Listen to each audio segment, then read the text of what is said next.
The Law of Life, an adventure short story by Jack London. Old Koskoosh listened greedily. Though his sight had long since faded, his hearing was still acute, and the slightest sound penetrated to the glimmering intelligence which yet abode behind the withered forehead, but which no longer gazed forth upon the things of the world. Ah, that was Sit-cum-to-ha, shrilly anathematizing the dogs as she cuffed and beat them into the harnesses. Sit-cum-to-ha was his daughter's daughter, but she was too busy to waste a thought upon her broken grandfather, sitting alone there in the snow, forlorn and helpless. Camp must be broken. The long trail waited while the short day refused to linger. Life called her, and the duties of life, not death. And he was very close to death now. The thought made the old man panicky for the moment, and he stretched forth a palsied hand which wandered tremblingly over the small heap of dry wood beside him. Reassured that it was indeed there, his hand returned to the shelter of his mangy furs, and he again fell to listening. The sulky crackling of half-frozen hides told him that the chief's moose-skin lodge had been struck, and even then was being rammed and jammed into portable compass. The chief was his son, stalwart and strong head man of the tribesmen and a mighty hunter. As the women toiled with the camp luggage, his voice rose, chiding them for their slowness. Old Koskoosh strained his ears. It was the last time he would hear that voice. There went Geehow's lodge, and Tuscan's, 7, 8, 9. Only the shamans could be still standing. There. They were at work upon it now. He could hear the shaman grunt as he piled it on the sled. A child whimpered, and a woman soothed it with soft, crooning gutturals. Little Coo-tee, the old man thought, a fretful child, and not over-strong. It would die soon, perhaps, and they would burn a hole through the frozen tundra and pile rocks above to keep the wolverines away. Well, what did it matter? A few years at best, and as many an empty belly as a full one. And in the end, death waited, ever hungry and hungriest of them all. What was that? Oh, the men lashing the sleds and drawing tight the thongs. He listened, who would listen no more. The whip-lashes snarled and bit among the dogs. Hear them whine, how they hated the work and the trail. They were off. Sled after sled churned slowly away into the silence. They were gone. They had passed out of his life, and he faced the last bitter hour alone. No. The snow crunched beneath a moccasin. A man stood beside him. Upon his head a hand rested gently. His son was good to do this thing. He remembered other old men whose sons had not waited after the tribe, but his son had. He wandered away into the past till the young man's voice brought him back. "Is it well with you?" he asked. And the old man answered, "It is well." "There be wood beside you," the younger man continued, "and the fire burns bright. The morning is grey, and the cold has broken. It will snow presently. Even now is it snowing. Aye, even now is it snowing. The tribesmen hurry. Their bales are heavy, and their bellies flat with lack of feasting. The trail is long, and they travel fast. I go now. It is well? It is well. I am as a last year's leaf, clinging lightly to the stem. The first breath that blows, and I fall. My voice is become like an old woman's. My eyes no longer show me the way of my feet, and my feet are heavy, and I am tired. It is well." He bowed his head in content till the last noise of the complaining snow had died away, and he knew his son was beyond recall. Then his hand crept out in haste to the wood. It alone stood between him and the eternity that yawned in upon him. At last, the measure of his life was a handful of faggots. One by one they would go to feed the fire, and just so, step by step, death would creep upon him. When the last stick had surrendered up its heat, the frost would begin to gather strength. First his feet would yield, then his hands, and the numbness would travel slowly from the extremities to the body. His head would fall forward upon his knees, and he would rest. It was easy. All men must die. He did not complain. It was the way of life, and it was just. He had been born close to the earth, Close to the earth had he lived, and the law thereof was not new to him. It was the law of all flesh. Nature was not kindly to the flesh. She had no concern for that concrete thing called the individual. Her interest lay in the species, the race. This was the deepest abstraction old Koskoush's barbaric mind was capable of, but he grasped it firmly. He saw it exemplified in all life. The rise of the sap, the bursting greenness of the willow bud, the fall of the yellow leaf. In this alone was told the whole history. But one task did nature set the individual. Did he not perform it? He died. Did he perform it? It was all the same. He died. Nature did not care. There were plenty who were obedient, and it was only the obedience in this matter, not the obedient, which lived and lived always. The tribe of Koskoush was very old. The old men he had known when a boy had known old men before them. Therefore it was true that the tribe lived, that it stood for the obedience of all its members, way down into the forgotten past, whose very resting places were unremembered. They did not count. They were episodes.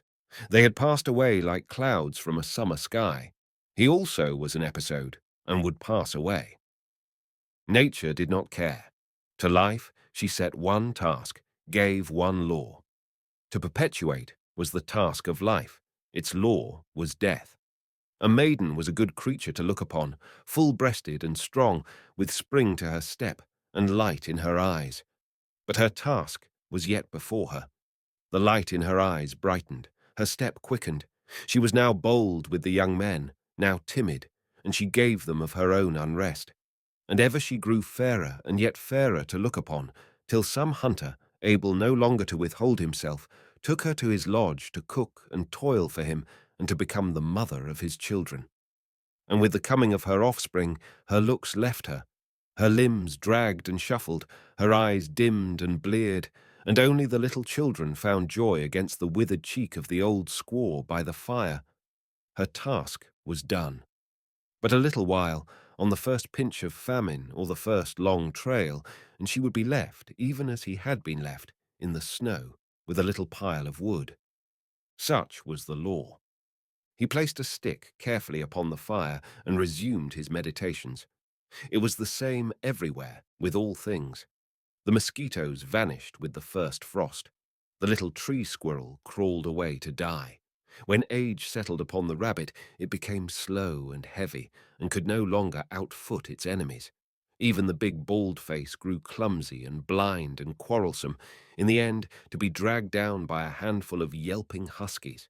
He remembered how he had abandoned his own father on an upper reach of the Klondike one winter, the winter before the missionary came with his talk books and his box of medicines.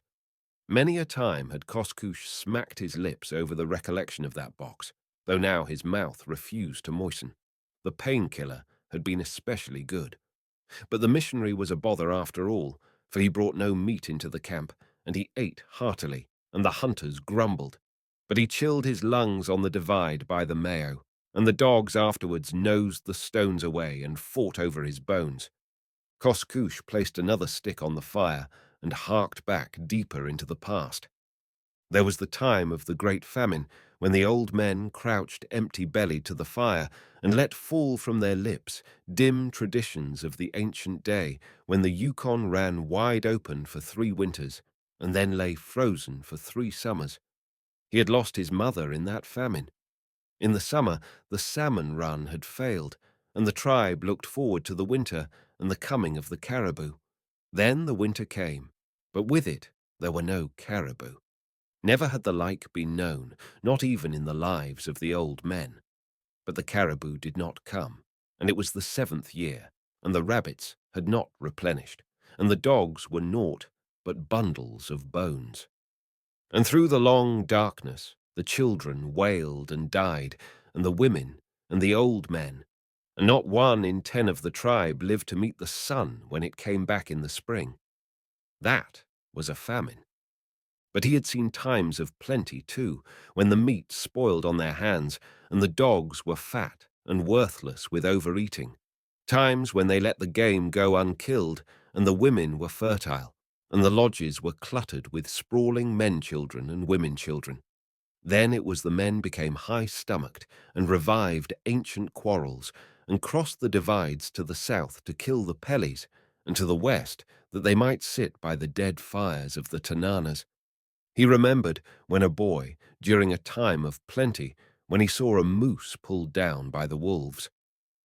Zingha lay with him in the snow and watched. Zingha, who later became the craftiest of hunters, and who, in the end, fell through an air hole on the Yukon. They found him, a month afterward, just as he had crawled halfway out and frozen stiff to the ice. But the moose. Zingha and he had gone out that day to play at hunting after the manner of their fathers. On the bed of the creek they struck the fresh track of a moose, and with it the tracks of many wolves. An old one, Zingha, who was quicker at reading the sign, said, "An old one who cannot keep up with the herd. The wolves have cut him out from his brothers, and they will never leave him." And it was so. It was their way. By day and by night, never resting, snarling on his heels, snapping at his nose, they would stay by him to the end. How Zingha and he felt the bloodlust quicken. The finish would be a sight to see. Eager-footed, they took the trail, and even he, Koskoosh, slow of sight and an unversed tracker, could have followed it blind. It was so wide. Hot were they on the heels of the chase, reading the grim tragedy, fresh written at every step. Now they came to where the moose had made a stand. Thrice the length of a grown man's body, in every direction, had the snow been stamped about and up-tossed. In the midst were the deep impressions of the splay-hoofed game, and all about, everywhere, were the lighter footmarks of the wolves. Some, while their brothers harried the kill, had lain to one side and rested. The full-stretched impress of their bodies in the snow was as perfect as though made the moment before. One wolf had been caught in a wild lunge of the maddened victim and trampled to death. A few bones, well picked, bore witness. Again, they ceased the uplift of their snowshoes at a second stand. Here the great animal had fought desperately. Twice had he been dragged down, as the snow attested, and twice had he shaken his assailants clear and gained footing once more. He had done his task long since, but none the less was life dear to him. Zingha said it was a strange thing, a moose once down to get free again, but this one certainly had. The shaman would see signs and wonders in this when they told him, and yet again they come to where the moose had made to mount the bank and gain the timber. But his foes had laid on from behind, till he reared and fell back upon them, crushing too deep into the snow. It was plain the kill was at hand, for their brothers had left them untouched. Two more stands were hurried past, brief in time length and very close together. The trail was red now, and the clean stride of the great beast had grown short and slovenly. Then they heard the first sounds of the battle, not the full-throated chorus of the chase, but the short, snappy bark which spoke of close quarters and teeth to flesh. Crawling up the wind, Zingha bellied it through the snow, and with him crept he, Koskoosh, who was to be chief of the tribesmen in the years to come. Together they shoved aside the underbranches of a young spruce and peered forth. It was the end they saw. The picture, like all of youth's impressions, was still strong with him, and his dim eyes watched the end played out as vividly as in that far-off time. Koskoosh marvelled at this, for in the days which followed, when he was a leader of men and a head of counsellors, he had done great deeds and made his name a curse in the mouths of the Pellies, to say naught of the strange white man he had killed, knife to knife, in open fight. For long he pondered on the days of his youth, till the fire died down and the frost bit deeper. He replenished it with 2 sticks this time, and gauged his grip on life by what remained. If Sit-cum-to-ha had only remembered her grandfather and gathered a larger armful, his hours would have been longer. It would have been easy. But she was ever a careless child, and honoured not her ancestors from the time the beaver, son of Zingha, first cast eyes upon her. Well, what mattered it? Had he not done likewise in his own quick youth? For a while he had listened to the silence.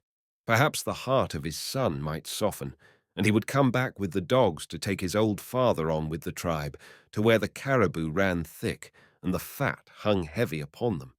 He strained his ears, his restless brain for the moment stilled. Not a stir, nothing. He alone took breath in the midst of the great silence. It was very lonely. Hark! What was that? A chill passed over his body. The familiar, long-drawn howl broke the void, and it was close at hand. Then on his darkened eyes was projected the vision of the moose, the old bull moose, the torn flanks and bloody sides, the riddled mane, and the great branching horns, down low and tossing to the last. He saw the flashing forms of grey, the gleaming eyes, the lolling tongues, the slavered fangs, and he saw the inexorable circle close in till it became a dark point in the midst of the stamped snow. A cold muzzle thrust against his cheek, and at its touch his soul leaped back to the present. His hand shot into the fire and dragged out a burning faggot. Overcome for the nonce by his hereditary fear of man, the brute retreated, raising a prolonged call to his brothers, and greedily they answered, till a ring of crouching, jaw-slobbered grey was stretched round about. The old man listened to the drawing in of this circle. He waved his brand wildly, and sniffs turned to snarls, but the panting brutes refused to scatter. Now one wormed his chest forward, dragging his haunches after, now a second, now a third, but never a one drew back. Why should he cling to life, he asked, and dropped the blazing stick into the snow. It sizzled and went out. The circle grunted uneasily, but held its own.